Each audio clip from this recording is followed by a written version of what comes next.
PowerPlayChess, brought to you in association with Kagi. It's time for the Hammersmith Chess Club Best Game of the Season competition. It was an honour to be asked by Hammersmith Chess Club to judge this prize again, and I'm going to be showing you 3 spectacular games, and I'll be testing you on your attacking flair. For those who don't know, Hammersmith Chess Club is in West London, and it meets at the splendid Mind Sports Centre. Monday nights, but there's also junior night on another night. Chess, bridge and go are all played at this Mind Sports Centre, but of course chess is a major part of Mind Sports anyway there. The Hammers have grown rapidly in the past few years and now have a membership of 240 players. That's really something. And I believe I'm right in saying that they're the largest chess club in London. Hammersmith Chess Club enjoyed a fine season, coming second in the London League, defeating the legendary Wood Green Chess Club along the way. Anyway, back to the chess. I was given 10 games to consider. All of them had merit, but in the end I narrowed it down to 3 games. And I think any of these 3 could have won the top prize, but in the end I picked just one winner. So here we go. First game. So this was played by John White, who is the chairman of the club. White to play. What would you do in this position? That's your first question. I'll have a little drink. You have a little think. Cheers, everybody. You've got to be a wise owl to solve this one. But if I referenced the game Fischer-Benko, then you would get this instantly. Rook f6, a masterstroke, beautiful move. Of course, if that's taken, then Queen h6 is mate. But Rook f6 is an important move. You could play Rook f3, but actually after Rook h8, Black has chances to survive. Rook f6 is absolutely correct. So Queen h6 or Rook h6 threatened. So Rook h8 defends the pawn. And now a beautiful follow-up. Knight d6. You see, that's why the rook needed to land on f6. So the rook supports the knight. And if king takes, then knight e4 is a lovely fork. And in the meantime, f7 is now attacked by 3 pieces. So bishop e6. And now here's another good reason for putting the rook on f6. Rook takes bishop. I mean, this is fantastic stuff. So rook takes queen f7 is mate. Pawn takes, well, this leads rapidly to defeat. I mean, white is obviously winning that position. Queen f2 played. Queen e5 check. And that was the final move of the game. So the king's in check. King g8 and rook takes e7. Well, white is lots of material ahead and about to deliver checkmate. So, I mean, a wonderful finish. Absolutely wonderful. So, yeah, well played, John White. Let's move on. The next game. This next game was absolutely crazy. So, playing for Hammersmith, 4th team. Gianmaria Mazzaracchio against James Wagstaff Hall. So, Gianmaria played e4. And Alekin's defence, and this is an absolutely crazy variation. He played a4, as if white isn't attacking with enough pawns. So that would win the knight. So black blocks it with a5, and now we see the crazy idea behind this, which is rook a3. Now this was first played by the legendary American master Emery Tate, who developed this. So the idea is just to swing the rook across to the king side and get things going. I mean, this was a completely mad game. I'm going to flick through it without too much comment very, very quickly. If you look at this game with a computer, you might be a little bit disappointed, but I'm looking at it with human eyes, and I was very impressed with white's flair. See, this is great. You see, this is fantastic. We've got 2 rooks in play right from the opening. This is fantastic. So h6 played. And here we go. Rook takes bishop. A very nice exchange sack. After this, with this splendid octopus knight on e6, then white is absolutely dominating. And the queen comes in. I mean, you can see mate in 1 is threatened in this position. And this is an absolute rout. I mean, it's really comical. Just look what happens a little bit later on.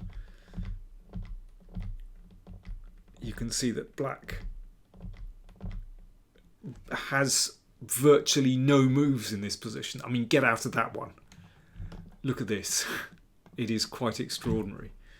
And I think to reach this kind of position in the game is, well, it's an absolute joy. This kind of thing simply doesn't happen very often. And the game finished like this. Jamaria was very calm. Now he just simply brought the rook in. Made sure to protect that h-pawn. The rook swung up. Okay, rook. This second rook came into the game as well. And now the queen went. And that was the final move of the game. Absolute crush. So I love that for the flair that was displayed in this game. Black could have defended a little bit better. And for that reason, this game was my winning game.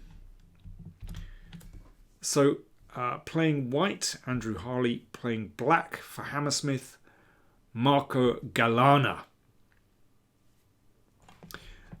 And I thought this was a wonderful attacking game. So let's go through the game in well, just taking a little bit of time. So it's the good old Alapin and d5. Now, instead of playing one of the main lines with queen takes d5, knight f6. I've recommended this in the past, actually. The idea is that if white wants to defend that pawn, then black will gambit a pawn. And white has, you know, a little structural problem with d4, and black has good development. So that's the idea.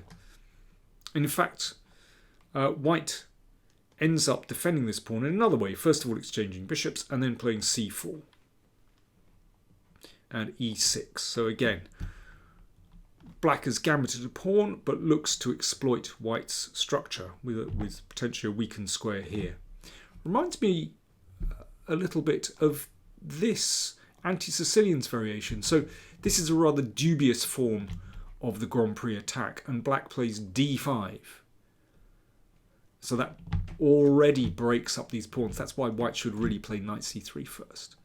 And then after this, knight f6, not queen takes. Sorry, I'm just comparing and contrasting. I'll get back to the game in a second. So after this, white defends this pawn and e6. So black gambits a pawn. This is a worse variation for white because that pawn really doesn't belong on f4. Black has excellent compensation there. Right, back to this game. So similar kind of thing, except the pawn is on f2. Queen e2, pin, bishop d6, knight f3. So rapid casting, I like that. And white exchanges on e6. So it's a pure gambit. Black has a pawn down. But there's potential to use this square. Also, you can see that black's development is excellent. There's also semi-open f-file. So black is playing with a really nice spirit. Rook e8. So all black pieces in play. And then e5. So this knight is looking to land on d4, and then perhaps the e-file will open for that rook. Knight g5, knight d4, there we go. So white certainly doesn't want to take here to open up the e-file. This would be actually disastrous already. So the queen is attacked and it goes back to d1. So actually white isn't panicking here. This is still okay. So black has some activity. Yes, this bishop might pop out here. Now white could have played the knight to e4, which would blockade that e-pawn. But he thought, well, I've got a moment, no panic, I'll just castle. You know, let's just get the king to safety first. Now, if you look at this position with the computer, it thinks that white is doing quite well. If this knight does blockade on e4, then that's pretty solid. Rather blocks out this bishop. So Marco now played, I think, a move which is excellent. The computers aren't very impressed with it, but I think from a practical point of view, this is a really strong move, opening up the diagonal for the bishop. So that was taken. And then, of course, don't exchange on e4, but knight g4. So you can see every single one of black's pieces is joining in the attack. So I really like that. So white is 2 pawns up. That's consolation for white. Black has a big initiative. So if g3, so h2 is attacked. So if g3, then the knight comes into f3. Check, that's nice. So h3 played. And now the knight hops into h2. Well, I like this already. This is great fun. So the bishop is defending the knight. And the knight is looking at the rook. And more besides. Bishop takes knight. I think that's wise, just to eliminate this dangerous knight. And now Marco is not at all bothered by taking that rook on f1. He's going for the attack. And again, I really like this. So he declines to try and pick up material. Instead, plays knight f3. Really going for it. So if pawn takes, then queen takes. That's clear. And mate threatened on h2, supported by this bishop.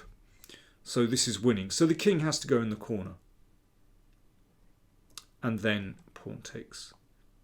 Now this is a very interesting moment. So white is suddenly under pressure. You know, because of this pawn sack, all black's pieces are in play. Now, where do you put that knight? Now, in the game, the knight came back to e2.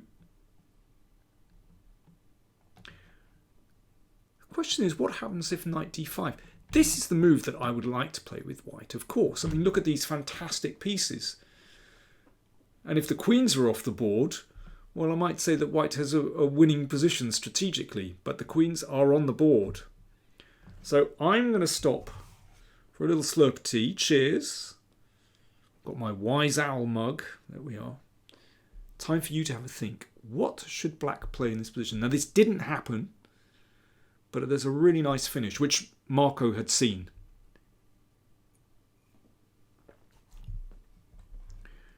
Rook takes knight.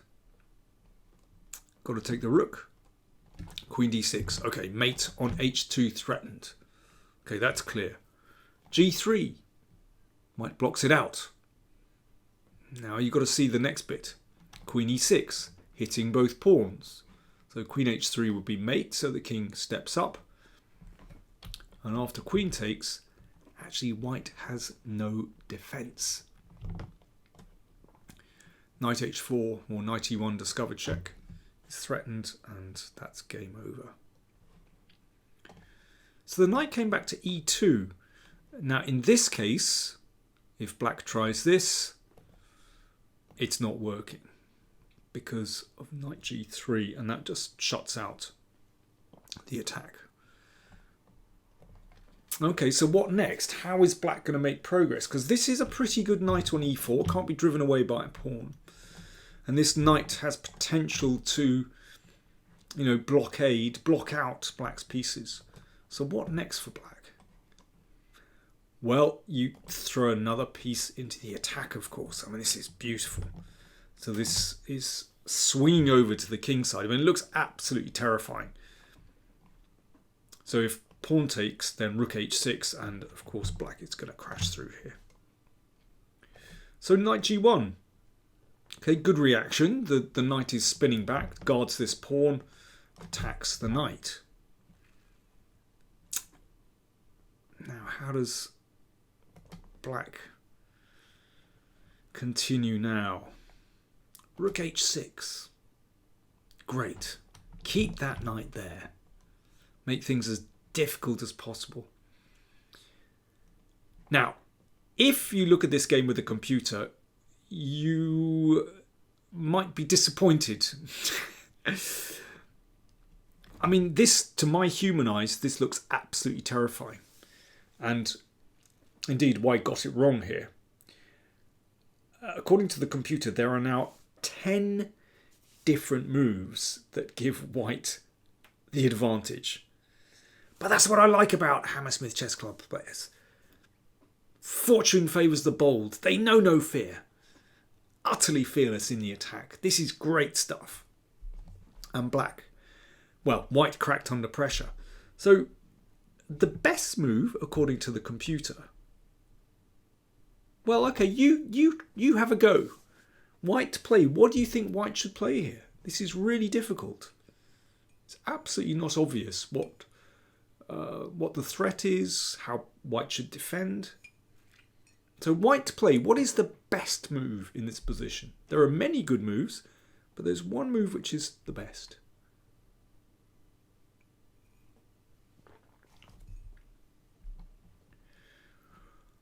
Queen e2. That is not an easy move to spot. So what is even the point of that move? Well, if knight takes, king takes, now Black has to break through. So rook takes, mate in one threatened. Then the knight can block. And if that's taken, now we see the queen is actually very well placed on the second rank to swing over. But that is not an easy move to spot. You know, particularly when the second rank is closed, the knight blocks the queen on the e-file. But that is the best move. But I think White now played a move which is very understandable. This knight looks incredibly dangerous, so he eliminated the knight. Only one way forward really for Black. Rook takes pawn. So if that's taken, okay, that's very nice. Then this is going to be mate, supported by the bishop. But White defended with king g1. So that knight defends h2. So what next for Black? What a position. I mean, this is just brilliant. Now, let's just try and take stock here. So from a material point of view, White is one pawn up. But this looks terrifying. You know, there's some kind of check that will probably give Black a draw, or at least anyway. How should White play here? Again, White played such an understandable move. The best move here is actually, again, not an obvious move, rook e1, to give the king an escape square. And the computer believes, it's still unbelievably complicated, but the computer believes it's about equal. Okay, whatever. But White played a very human move, g3, blocking out the bishop. That's also supported by the knight. And also, the queen attacks the rook. But now, White is lost. Queen g4, defending the rook. And one of the threats is just to nudge back with the queen and come in with the rook. In this case, this is now a threat, which is why king g2 was played, but a spectacular finish. Rook takes, rook takes. Of course, taking here will lead to mate in 2 on h2. So king f2, queen f4 check, rook e3. Queen e2 is possible, but it would only prolong the agony. But the game finished like this. King d2. Okay, over to you again. Black to play. What do you play? Okay. I'll have a drink. You have a think. Black to play.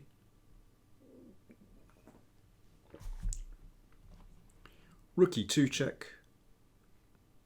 King takes. Queen e3. Wow. I simply couldn't resist giving this game the prize. It is a beautiful finish. And the whole game was played with such flair, just, forward the whole time. And, I think it started with this excellent move e4. I think Marco realised that black simply has to go forward here. You have to throw all your pieces in the attack. If you hesitate, then you're lost in this kind of position. So congratulations to Marco Galana for winning the Hammersmith Chess Club Best Game Prize of the season 2023-2024. A really worthy winner. I want to repeat, Hammersmith Chess Club. Do check out the website. If you're around West London, then it's a great, really friendly atmosphere. It's a lovely venue and I warmly recommend it.